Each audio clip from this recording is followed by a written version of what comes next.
Ahli Parlimen Pembangkang mencadangkan Jabatan Komunikasi Komuniti dibubarkan untuk menjimatkan 13 juta ringgit kerana kegagalannya berfungsi memberi penerangan yang baik. Abdul Latif Abdul Rahman, Perikatan Nasional Kuala Kerai berkata, agensi bawah Jabatan Perdana Menteri itu didakwa gagal menerangkan isu berkaitan harga barang dan konflik di Palestin sehingga mencetuskan polemik berterusan. Katanya, oleh itu saya cadangkan JKOM dibubarkan kerana gagal jalan tugas dengan sempurna serta tidak berfungsi dengan baik. Tidak bantu tarik sokongan kepada kerajaan dan bukan sebagai jabatan propaganda diharapkan. Katanya kerajaan dapat menjimatkan 13 juta ringgit menerusi pembubaran JKOM. Pada 2020, kerajaan diterajui Perikatan Nasional membuat penjenamaan semula Jabatan Hal Ehwal Khas Jasa dan dikenali sebagai JKOM dengan peranan serta fungsi berbeza. JKOM bermatlamat mewujudkan komunikasi dua hala antara kerajaan dan rakyat dengan menyalurkan maklumat tepat, sahih serta bijaksana.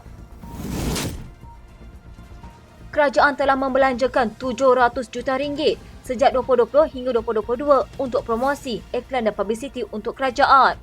Berkongsi angka itu di Dewan Rakyat pada Selasa, Perdana Menteri Datuk Seri Anwar Ibrahim memaklumkan lebih 500 juta ringgit dibelanjakan semasa Tan Sri Muhyiddin Yassin menjadi Perdana Menteri. Menurutnya selebihnya dibelanjakan Datuk Seri Ismail Sabri Yaakob, namun beliau tidak membelanjakan sepenuhnya peruntukan itu. Katanya Ismail Sabri tidak belanja setinggi itu kerana ada lebihan. Sebab itu pada 2023, saya tidak ada apa-apa peruntukan selain meneruskan kontrak yang dibuat semasa Jadi 700 juta ringgit atau lebih kurang pada peringkat awal 300 juta setahun.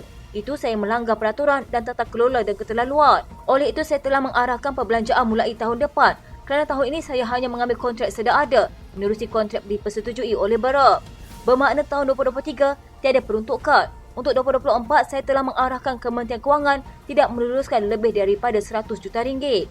Tegas Anwar beliau berpendapat, kerajaan tidak harus dibebankan dengan iklan dan publiciti tambahan untuk Perdana Menteri kerana ia boleh dilakukan menerusi program turun padang dan menerangkan isu dalam media masa.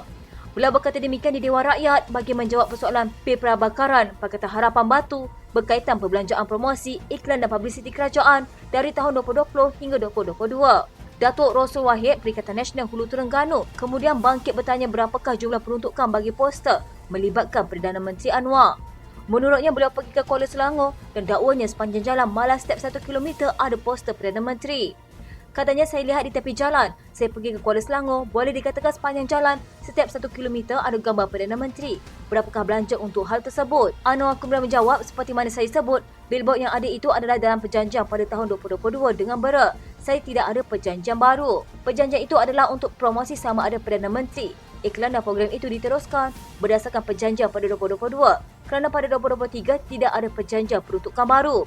Itu harus jelas, billboard itu hanya menggantikan apa yang telah ditandatangani foto dengan foto tambun, itu sahaja.